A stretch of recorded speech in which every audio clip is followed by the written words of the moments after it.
When people grew up with Warner Brothers, they probably think of Looney Tunes. This cartoon indeed defined a generation, but then there was a younger generation that was therefore given 1990s Tiny Toon Adventures. This was another show to take place in the Warner Brothers universe, but when this show ended, another Warner Brothers show came about, or should I say Warner Brothers and sister. I'm talking about 1993's Animaniacs. Animaniacs is a variety cartoon show featuring slapstick music, pop culture references, and basically fun for anybody. The cartoon ran from 93 to 98, lasting 99 episodes, as well as one movie and a 26-episode reboot. It features a vast of characters and their styles. The Animaniacs themselves, Yakko, Wacko, and Dot, who pester anybody getting in their way with their random antics. Eppy and Skippy Squirrel, a grumpy old cartoon star teaching her nephew wisdom via slapstick violence. Mindy and Buttons, a dog trying to chase his little girl out of danger while getting hurt himself. Rita and Runt, a singing cat and dim-witted dog looking for refuge. And of course, Piggy and the Brain, two mice who conspire to take over the world. What makes the cartoon outstanding to me is how all the gags are placed and how clever they are. They aren't too random but outlandish enough to give you a good laugh. A lot of these gags are meant for a momentary chuckle, and they do just that. They make a lot of pop culture references, a lot of slapstick violence, or simply a lot of ad-libs or visual gags. Each of the characters are very memorable because everyone has their own trait, essentially. This is essentially given each character's theme song. For example, Dot is Q and Yakko yaks while Wacko packs away the snacks. They have traits that are formulaic but still very versatile when it comes to many of their shorts. Another example of this is despite how angry Slappy is, she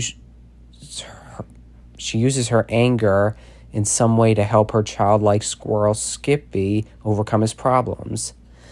The thing is, though, I didn't really watch this cartoon until I became a teenager. This was really helpful because I immediately clocked jokes that I would have otherwise gotten over my head. For example, give me the bird. We can't. The censors won't allow it. This show was not specifically marketed towards kids. It was marketed towards everybody, which is why there was a good amount of adult humor in the show. I found myself laughing out loud at every single punchline, running gag, and then some. Even better, it occasionally has crossovers with Looney Tunes and Tiny Toons to solidify that they are all in one shared universe. It is pretty clever stuff, and since they are cartoons, this is much less of a chance for there to be plot holes. In fact, there's a Tiny Toons episode that was basically a backdoor pilot for Animaniacs involving characters named Foxy, Roxy, and Goopy. The evolution changed, and we have the three characters that we know today. After the show's original cancellation due to its overly vast adult fandom, a movie was made titled Wacko's Wish. Normally, with a cartoon with many disjointed episodes, you would expect that there would be no real resolution to their respective stories.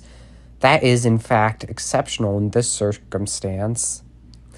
Animaniacs ended on this interesting movie where Wacko and his siblings are poor and he finds a wishing star and everyone races to it to get their desired happy ending.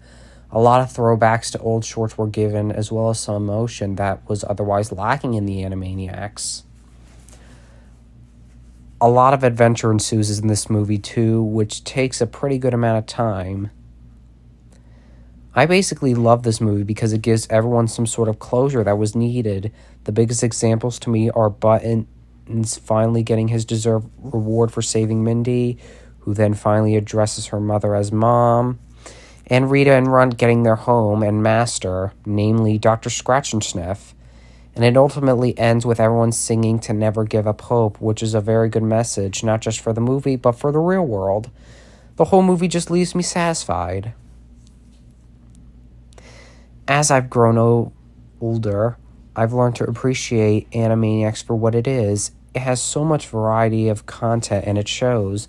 I feel like little kids today should enjoy cartoons like Animaniacs because it doesn't really talk down to them, as it's for anyone to enjoy. Warner Brothers is posting them on their kids channel, and I do hope that one day more children will love the stuff like I do.